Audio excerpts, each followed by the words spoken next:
Hi guys, today ililibot ko kayo dito sa small town namin dito sa Morden. Pupuntahan natin yung mga lugar na ano siya, na meron siyang landmark.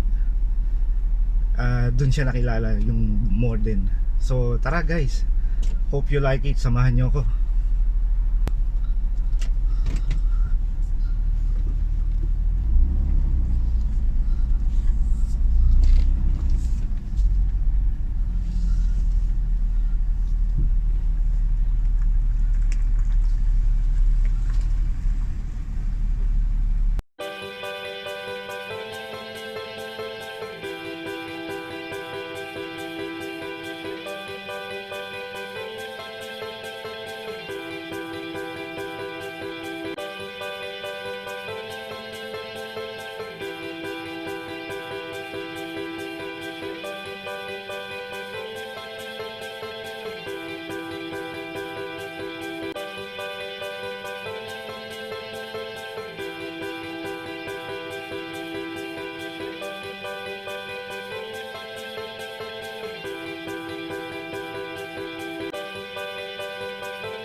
Guys, ito na yung Lake Minnewaska.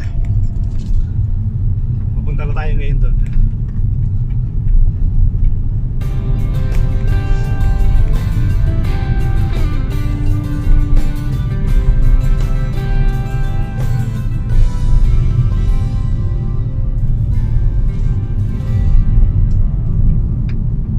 So pag ginaganap yung Canada Day, dito maraming fireworks guys. Canada Day is July 1.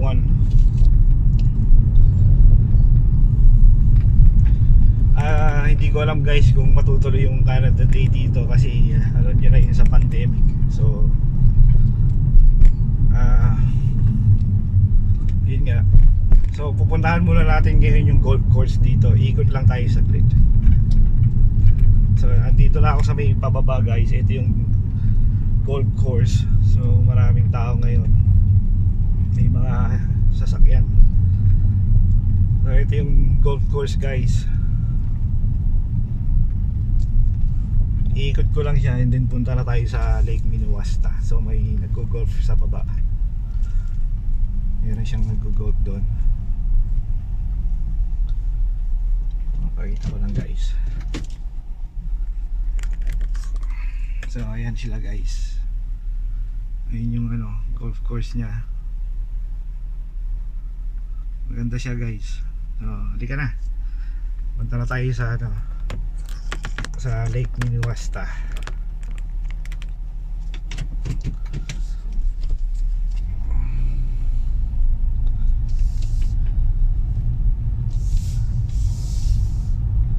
Dito sa Canada, kahit sino gustong mag-golf, makakapag-golf. Mayaman ka man, mahirap, middle class, basta hilig mo, pwede.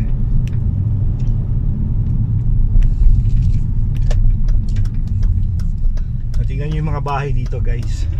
Ang lalaki.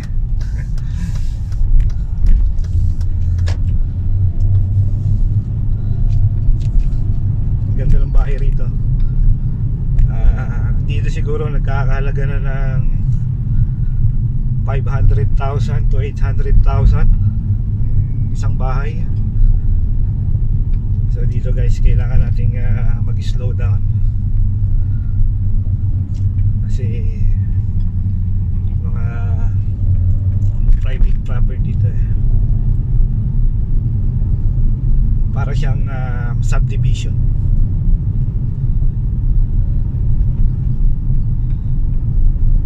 So marami nang, may mga naglalakad, may mga nagbabike na rin ngayon.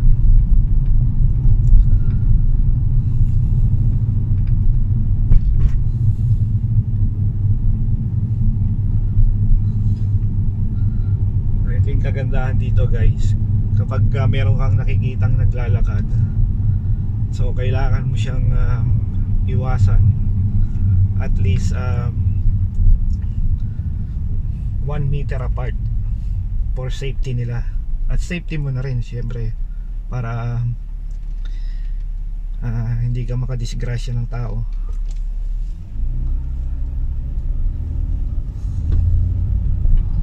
Marami na siyang mga camper ngayon, maraming nagka-camping, mga galing ibang lugar to, malalayo.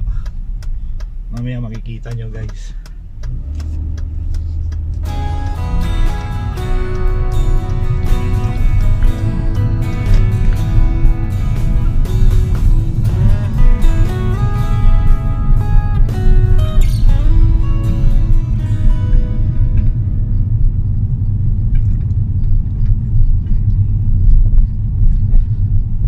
Magpapark ako, papakita ko yung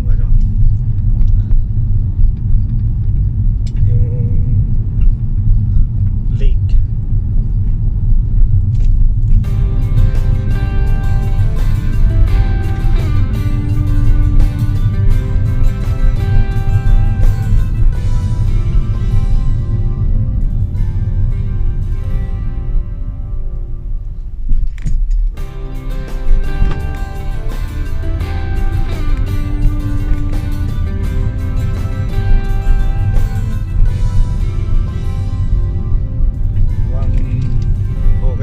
Sa lugar namin parang wala ng ECQ.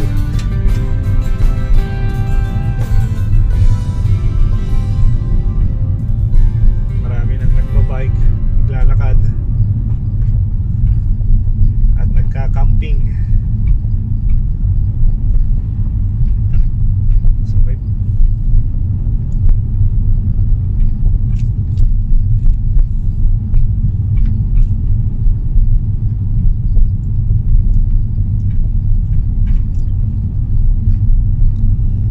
Itong pupuntahan natin, papakita ko lang sa inyo yung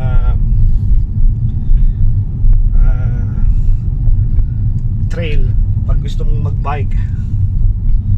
So papark muna tayo dito guys, sandali para makita nyo, pero makikita nyo na rin yung lake dito. Ayan yung lake guys. Punta tayo dun sa may pinakababa niya mamaya para makita nyo ng maganda. Ito guys, ito na. Pupuntahan ko lang.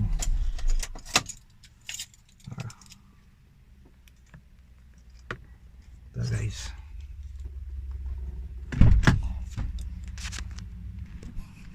So guys, ito. Pupuntahan natin yung mapa lang ng trail. Kung saan sila nagti-trail dito ng bike guys. So ayan. So guys, ito ako. Lalakad na ako guys. So ayan yung lake, kabuuan paikot lang din naman siya. Para siyang pa letter U yata. So guys, ito yung pag magte-trail ka. So yung merong mga I think yung ito, yung yellow lane na yan, susundan mo yan. Diyan ka magte-trail sa loob. Sana sa susunod guys, pag may bike na ako, yan, hindi pala makita. Yan, susundan nyo yung yellow lane na yan. Palabas, ang layo guys hanggang dito. So 1.5, 2.6 kilometers. So siguro mga nasa siya, parang 8 to 10 kilometers guys, bago mo siya matapos. Yeah, okay guys, pupunta na tayo dun sa pinakababa niya, pero sasakay uli ako guys kasi mas gusto kong mag-park doon sa may pinakamalapit. Tara guys, ito na yung Lake Minnewaska. So ayan, may mga nagsa-sunbathing na. Baba na tayo rito guys.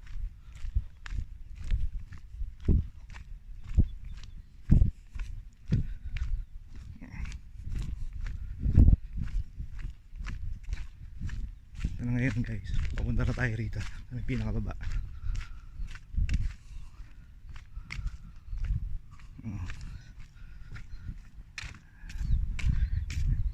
So itong lake na to guys, pag nag-i-snow pwede kang bumaba dyan. Mga namimingwit sila, nagpi-fishing. So bubutasin nila yung snow para yun, mamingwit sila. So pwede mo ring ibaba yung sasakyan mo dyan guys kapag during winter, kasi matigas yan, yung tubig na yan magiging yelo siya ng buo. So guys, ayan tahimik ngayon.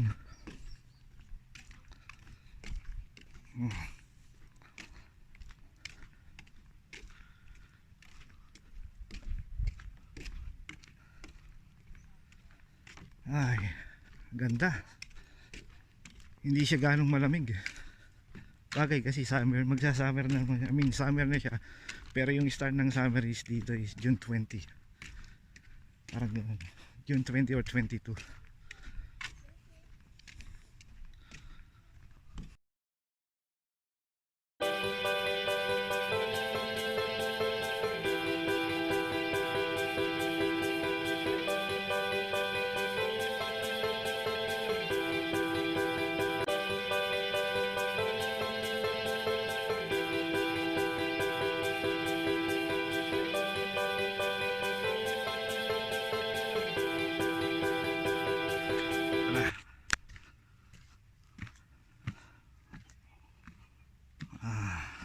Bakit na ako ngayon guys. So ayan siya.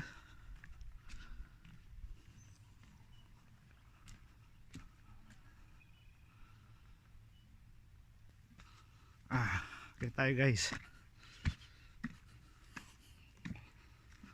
So mamaya dadalhin ko naman kayo kay dito naman sa may Harley Davidson shop. Dadaan tayo ngayon doon guys pagkatapos dito.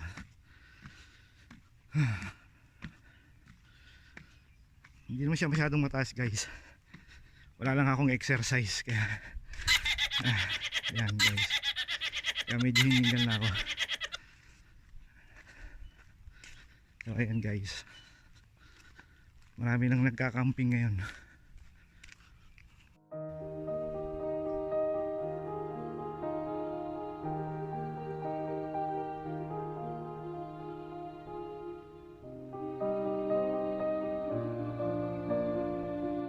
Guys, ito na tayo sa ano ngayon, sa Harley Davidson shop. Pakita ko lang sa inyo ng saglit. So ito na siya ngayon. So ayan siya. Ayan na, Harley Davidson. Ganda guys. So punta naman natin ngayon yung ano, yung pinag-groceryhan ko guys. Ayan siya guys.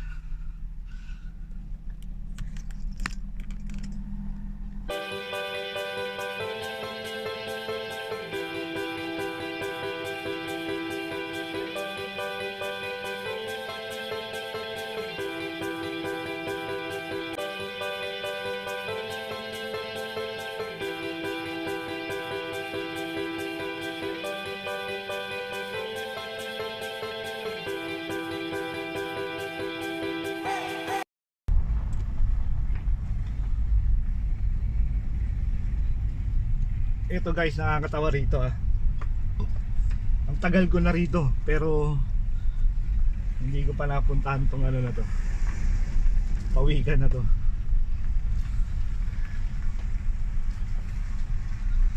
Ang tagal ko na rito guys, 2 years na yata ako ngayon. hindi ko pa napuntahan tong pawigan na to. Kaya guys, park tayo. Pakita ko sa inyo yung pawigan. So guys, ayun, ito dito ako nagsha-shop ngayon sa Co-op. Ayan, pakita ko sa inyo. Ayan, grocery. Yung pawigan. So hindi ko pa siya napuntahan. Tsaka yung isang pupuntahan ko guys, hindi ko pa siya nakita. Hindi pa ako nakakakuha ng picture doon. Even dito guys, hindi pa. So ayan siya guys.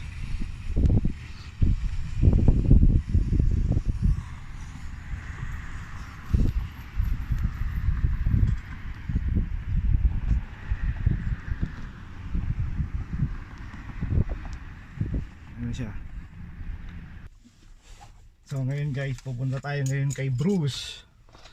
Ito yung si Bruce, yun yung dinosaur na natagpuan dito sa Morden, Canada. So mamaya guys, makikita nyo yung statue ni Bruce.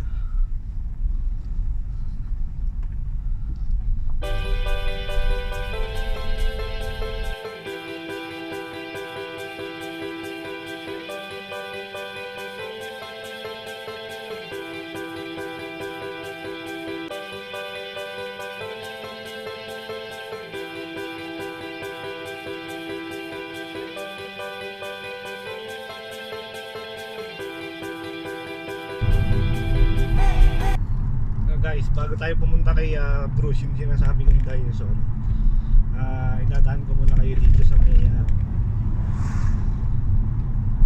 Canadian Fossil Discovery, dito sa may Access Event Center. So dito ginaganap yung mga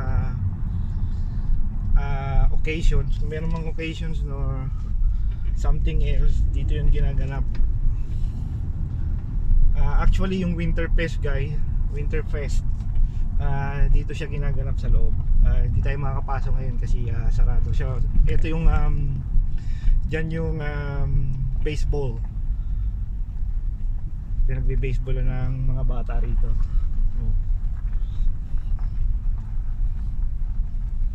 Ito guys, 8,000. So may community hall siya, tsaka na access event center. Nandito rin yung hockey. Ayan guys.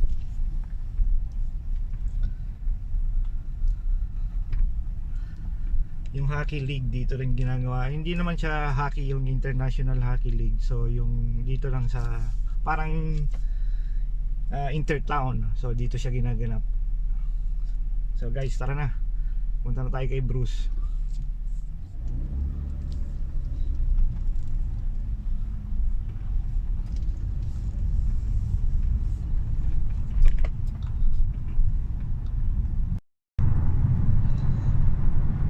Guys, malapit na tayo kay Bruce. Dito na ako dumaan sa looban.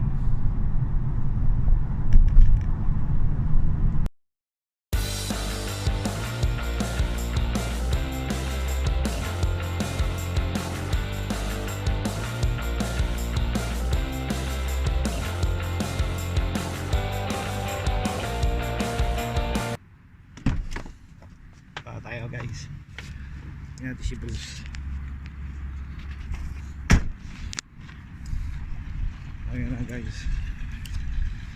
Ito yung nakakatawa dyan. Hindi pa talaga ako napupunta rito kay Bruce.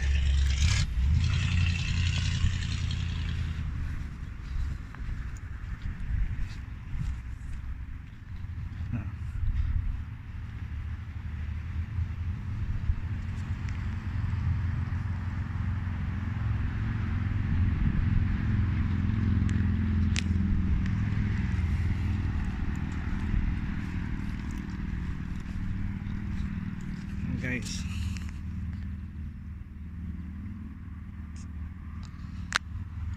ayan si Bruce.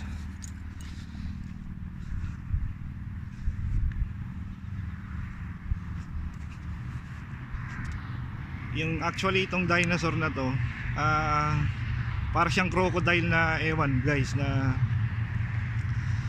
para siyang whale. So bali, kaya dyan siya dyan tinatagpuan yung buto niya. So dyan siya ginawa ng estatwa ngayon, yung statue niya. So guys,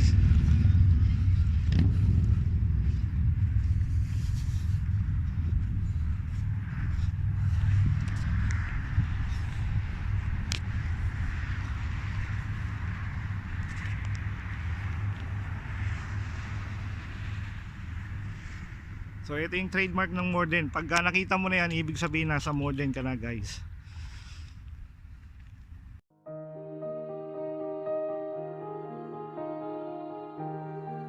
So ayun guys, I hope you enjoy watching on my short video clips about Morden, Canada. Sana po nagustuhan nyo yung short video clips ko. So before you leave, please don't forget to like and subscribe on Chris channel, and see you on my next video. Thanks guys.